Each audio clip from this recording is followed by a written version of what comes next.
Assalamualaikum warahmatullahi wabarakatuh.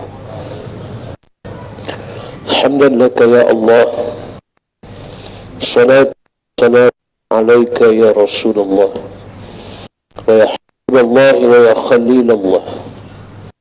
Ashhadu annaka Rasulullah. Annaka qad ballaghta ar-risalah wa nasahta al-ummah. In uridu ila al-islah ma istata'tu.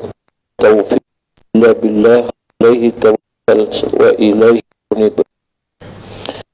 Amma ba'd. Qala Allah fi kitabih al-aziz, a'udzu billahi minasyaitonir rajim. Ya ayyuhallazina amanu taqullaha wa tamzu nafsun ma qaddamat lighad wattaqullaha innallaha khabirun bima. Wahai orang-orang yang beriman, bertakwalah kamu kepada Allah, dan pada setiap diri hendaklah melihat kepada diri kamu apakah persiapan persediaan yang telah kamu lakukan besok, yakni kiamat. Dan bertakwalah kepada Allah, kami Allah apa yang kamu kerjakan. Surahul Azim, surah Al-Hashr ayat yang ke-18. Muslimin kaum Adam yang dirahmati Allah sekalian, alhamdulillah, marilah kita memanjatkan syukur kepada Allah pada hari Jumaat yang penuh dengan keberkatan ini, dapat kita hadir awal ke masjid sebagaimana Allah menyebut di dalam suratul Jumu'ah, ya ayyuhalladzina amanu idza nudiya salati min yaumil jumu'ah fas'au ila dzikrillahi wa dzarul bai'. Dzalikum khairun in kuntum ta'lamun. Wahai orang beriman, kamu diserukan pada hari Jumaat itu agar datanglah ke masjid bagi mengingati Allah, yaitu beramal dengan amalan zikir, umpamanya baca Quran, salat tahiyatul masjid, berdoa, dan begitu juga mengambil iktibar pengajaran berakhlak. Mungkin ada masjid surau diri Jumaat mengadakan tazkirah sebelum khutbah Jumaat. Ini tujuan kita datang awal ke masjid. Wa dzarul bai', dan tinggalkan segala hal duniawi, jual beli dan sama dengannya. Itu yang terbaik seandainya kamu mengetahui kata Allah. Jemaah hadirin sekalian, amalan datang awal ke masjid pada hari Jumaat ini adalah suatu amalan yang mulia, menjadi Nabi SAW. Kenapa kita nak menumpukan hari Jumaat ini pada akhirat yang baik? Kita nak memfokuskan firman yang ada pada hari Jumaat ini supaya kita banyak mengambil barakah yang ada pada hari yang disebut sebagai Sayyidul Ayyam. Di dalamkah rugi orang yang tidak memanfaatkan seminggu sekali adanya penghulu segala hari, dan manakala setiap tahun ada penghulu segala bulan disebut sebagai Sayyidul Syuhur, tidak lain tidak bukan bulannya yang disebut di dalam surah Al-Baqarah ayat 185, Syahrul Ramadan alladzi unzila fihi al-Qur'an hudan lin-nas wa bayyinatin minal huda wal furqan faman syahidat minkum syahra falyasum. Hari yang disebut hari Jumaat penghulu segala hari. Ramadan itu disebut sebagai penghulu segala bulan. Kedua-dua waktu ini ada pada setiap minggu dan ada pada setiap tahun. Jadi begitu juga kalau sekiranya Ramadan yang akan kunjung tiba beberapa hari lagi, dalam keadaan kita tidak bersiap sedia, sebaliknya mempersiakan kedatangan bulan Ramadan, maka apa artinya hidup kita sebagai seorang Muslim ataupun seorang mukmin? Sedangkan di dalam waktu masa itu terkandung kelebihan kelebihan yang tidak ada pada hari lain dan juga pada bulan yang lain. Di dua waktu ini yang saya sebut tadi, harinya hari Jumaat, penghulu segala hari, dan bulan penghulu segala bulan, sudah tentulah bagi orang yang beriman, mereka apabila mendatanginya hari dan bulan yang disebut itu bulan Ramadan, mereka amat gembira dan sukacita, berbeza dengan orang yang munafik. Ini di antara perbezaan, different. Orang yang beriman suka bila adanya hari Jumaat, bila mana datangnya hari Jumaat. Orang yang beriman suka dan gembira apabila datangnya bulan Ramadan dan bila berada mereka di bulan Ramadan. Sebaliknya, puak munafik, puak yang berpura-pura dengan Islam, puak yang bukan ikhlas berada di dalam Islam, mereka berduka cita bila berada pada hari Jumaat. Mereka sedih apabila datangnya bulan Ramadan pada diri mereka. Ini tanda-tanda kemunafikan yang perlu kita jauhi dan yang perlu kita hindari. Jadi para hadirin dirahmati Allah sekalian, bulan Sya'ban ini juga Nabi menyebut yang kita sedang berada, kelebihan bulan Sya'ban dengan bulan-bulan yang lain, seperti mana keutamaan aku dengan Rasul dan Nabi yang lain. Bulan Sya'ban, sebab bulan Sya'ban dia berjiran dengan bulan Ramadan, dan di juga bulan Sya'ban bin aku bertanya kepada Tuhan, ya Rasulullah, engkau banyak berpuasa sunat di bulan Sya'ban. Nabi menjawab, seraya menjawab, Nabi menjawab, kerana bulan Sya'ban ini ramai orang lalai cuai, dan aku beribadat pada waktu di bulan ramai orang cuai dan lalai. Dan selain daripada itu, amalan diangkat di bulan Sya'ban. Setiap hari waktu subuh dan asar amalan diangkat oleh Allah. Di mana setiap minggu, hari Isnin dan juga hari Khamis, amalan kita diangkat oleh Allah. Dan Nabi menyatakan bahawa aku suka aku diangkat ketika mana aku sedang berpuasa. Kerana itu setiap Isnin, Khamis, every Monday, Thursday, Nabi akan berpuasa dengan puasa sunat. Kerana amalan diangkat pada hari tersebut. Jadi Nabi suka amalan diangkat waktu ketika mana dia berpuasa. Dan begitu juga every year, setiap tahun, bulan Sya'ban, amalan diangkat. Maka aku suka amalan aku diangkat ketika mana aku berpuasa. Jadi Nabi banyak berpuasa di bulan Sya'ban. Selain Nabi menyatakan bahawa bulan Sya'ban ramai orang lalai dan maka Nabi beribadat pada ketika mana manusia melakukan perkara cuai dan lalai tadi. Dan di bulan Sya'ban juga ada malam yang disebut sebagai Lailatun min nisfu Sya'ban, iaitu malam nisfu Sya'ban. Ada kelebihan yang tertentu padanya. Hadis sahih Ibnu Hibban menyatakan bahawa inna Allah Ta'ala la yattali'u fi nisfu min Sya'ban fayaghfiru li jami'i khalqihi illa lil musyrik wal musyahin, atau kama qala. Maka sesungguhnya Allah melihat hambanya pada malam nisfu Sya'ban, khususnya mereka yang beribadah, lalu diampunkan dosa mereka, kecuali dosa orang-orang yang melakukan syirik, dan juga mereka yang melakukan permusuhan ataupun perbalahan, yang memutuskan hubungan silaturahim. Walaupun dah lepas dah 15 Sya'ban, malam nisfu Sya'ban, kan tetapi nak ceritanya bulan Sya'ban, tuan-tuan sekalian, maka ada kelebihannya. Dan apa nama tu yang disebut dalam kitab Al-Imam Syafi'i rahimahullah menyatakan khamsul layalin la turaddu fihinna da'wah.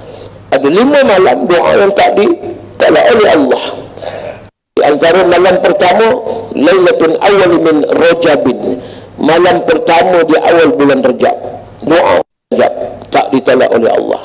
Yang kedua, wa Lailatun nisfu Sya'ban, malam nisfu Sya'ban, doa mustajab tak ditolak oleh Allah.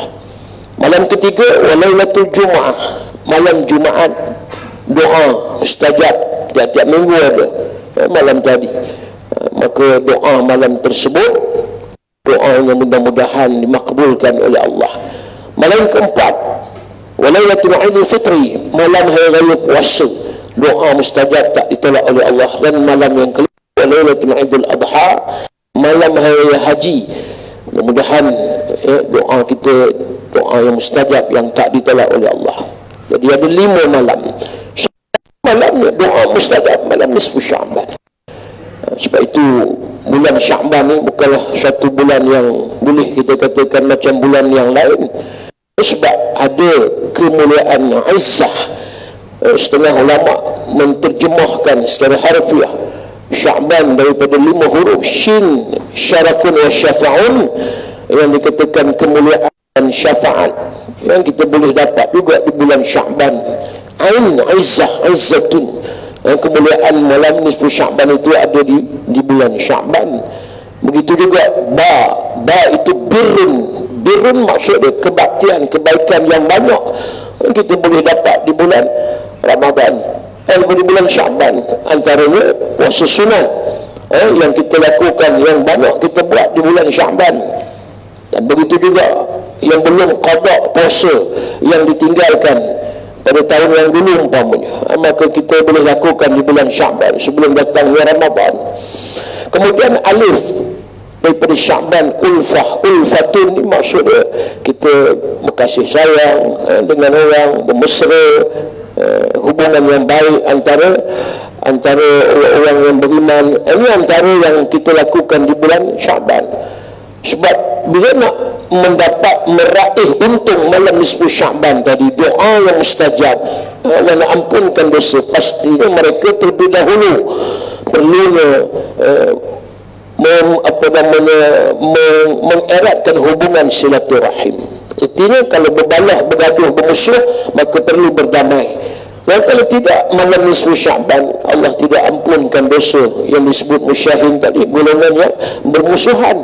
Kan itu bulan Sya'ban, bulan kita berbaik-baik, berdamai dan mengislahkan antara dua puak yang bertelingkah dan sebagainya. Dan nur itu nurun, cahaya pun ada di dalam bulan Sya'ban. Cahaya menerangi hati, lubuk hati kita bagi orang yang membuat persiapan untuk masuk ke bulan Ramadan. Allahu Akbar. Cahaya hati yang ada mudah-mudahan menerangi sehinggalah selesainya sebulan Ramadan yang akan datang. Para hadirin sidang yang dirahmati Allah sekalian, apa yang perlu kita lakukan persiapan di bulan Ramadan al-Mubarak? Para sahabat ridwanullah alaihim ajma'in, dan begitu juga para salafus salih, mereka membuat persiapan Ramadan ni 6 months before, 6 bulan sebelum masuknya Ramadan. Sahabat Nabi, orang selepasnya, mereka buat persiapan untuk sambut Ramadan ni 6 bulan sebelum datangnya Ramadan. Persiapan dari sudut fizikalnya, kesihatan mereka, mentalnya, rohaninya. Dan begitu juga kata Imam Ahmad bin Hanbal, persiapan Ramadan itu lebih penting daripada menyambut bulan Ramadan. Kenapa?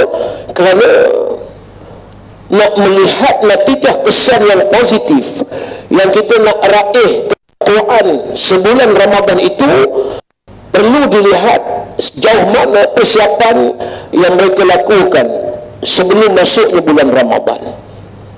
Kalau sekiranya persiapan mereka acuh tak acuh, seumpama melepaskan batuk di tangga, maka kesannya nanti sebulan Ramadan tidak membanggakan. Bahkan kata orang utara, orang Kedah, duk pimai-pimai tantu, duk pimai-pimai duk tantu juga amalan kita. Tarawihnya bagaimana? Adakah sebulan Ramadan penuh tiap-tiap malam? Kita hidupkan maqama Ramadan iman wa ihtisab, ghufira lahu ma taqaddama min dhanbi. Nabi menyebut tentang bagaimana orang yang menghidupkan ihya Ramadan, siangnya, malamnya, dan malamnya mereka bangun untuk berqiyam, mendirikan malam-malam itu dengan amal ibadah dalam keadaan imanan wa ihtisaban, yaitu dalam keadaan iman, ihtisab, mengharapkan ganjaran balasan yang baik dari Allah dan redha daripada Allah. Ghufira lahu ma taqaddama min dhanbi, niscaya diampunkan dosa oleh Allah. Itu malam siangnya mensoma Ramadan iman wa ihtisaban, ghufira lahu ma taqaddama min dhanbi. Siangnya mereka berpuasa dalam keadaan iman dan mengharapkan redha ganjaran yang baik daripada Allah. Lalu kata Nabi, Allah akan ampunkan dosa yang mereka lakukan. Ini pun yang disebut termasuk juga yang ada kelebihan di dalam bulan Ramadan, tidak ada pada bulan yang lain, iaitu tidak lain tidak bukan Lailatul Qadr khair min alfi syahr. Artinya malam Al-Qadar yang tidak ada di dalam bulan Muharram, malam Al-Qadar tidak ada di dalam bulan Zulhijjah, tetapi hanya ada pada bulan Ramadan. Jadi Nabi menyebut lagi, man qama Lailatul Qadri iman wa ihtisaban ghufira lahu ma taqaddama min dhanbi. Mereka yang menghidupkan malam Al-Qadar, orang yang mengejar, memburu kelebihan Al-Qadar ni, starting mereka, beginning dan starting mereka, start mereka bermula daripada malam pertama di bulan Ramadan dan bukan hanya mereka menunggu malam yang ke-27 umpama, itu pun malam-malam ganjil. Ya betul, dalam hadis yang sahih ada Nabi menyebut taharrau Lailatul Qadri fil witr min al-ashr awakhir min Ramadan. Carilah kamu, burulah kamu malam Al-Qadar itu pada 10 malam terakhir di bulan Ramadan. Tetapi orang yang beriman, kita ni macam kita belajar ngaji, sebaiknya kita menunggu guru datang, bukan guru tunggu murid belajar datang. Istilahnya begitu. Bila kita nak belajar, tuan-tuan, kita biar kita tunggu guru datang, jangan guru tunggu kita datang. Adabnya kurang. Macam tu juga, kita jangan tunggu 10 terakhir baru nak beramal untuk Lailatul Qadar, tapi kita tunggu awal lagi, sejak daripada malam pertama Ramadan kita dah menunggu kedatangan Lailatul Qadar.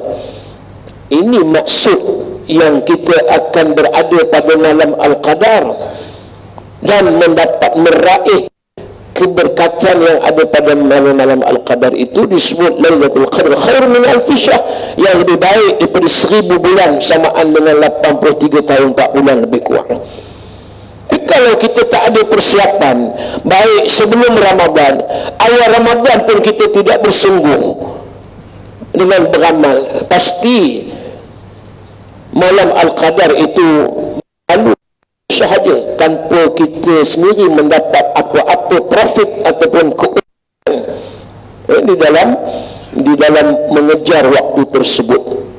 Jadi para hadirin sekalian, dan Ramadan pada tahun ini Ramadan yang memberi signifikan, yang sungguh bermakna di dalam hidup kita, dan anggaplah Ramadan tahun ini sebagai Ramadan yang terakhir umur kita dekat hampir dengan Allah. Dan bagaimana disebutkan tadi, persiapan kita nak menghadapi kematian akhirat, begitu juga persiapan kita untuk datangnya, kunjungnya Ramadan beberapa hari lagi. InsyaAllah tumpukan banyak masa kita untuk negeri akhirat dan lupakan sejenak dunia yang disebut sebagai dunia yang tidak ada nilai di sisi Allah Subhanahu wa ta'ala. Walaupun dengan sebelah tepak nyamuk sekalipun Allah tidak menilai dunia yang hari ini kita mengejar, bahkan kita menjadi golongan hamba yang hubbud dunia wa karahiyatul maut, yang kita cinta dunia dan benci kepada mati. InsyaAllah mudah-mudahan Ramadan yang akan kunjung tiba beberapa hari lagi, Allah panjangkan umur kita dan kita bersedia untuk beramal dan berpesta dengan pesta ibadah, bukan berpesta pesta dengan pesta membeli belah. Itukah kita punya mindset kita, dan juga kita mengharapkan redha Allah Subhanahu wa taala. Wallahu alam. Kita akan sambung dalam khutbah Jumaat. Dan sebelum saya mengakhiri, tuan-tuan, ada yang berhajat nak membeli satu produk minyak yang saya buat dengan yang berbahagia Ustaz Datuk Ismail Kamus. Minyak ni minyak daripada Dubai.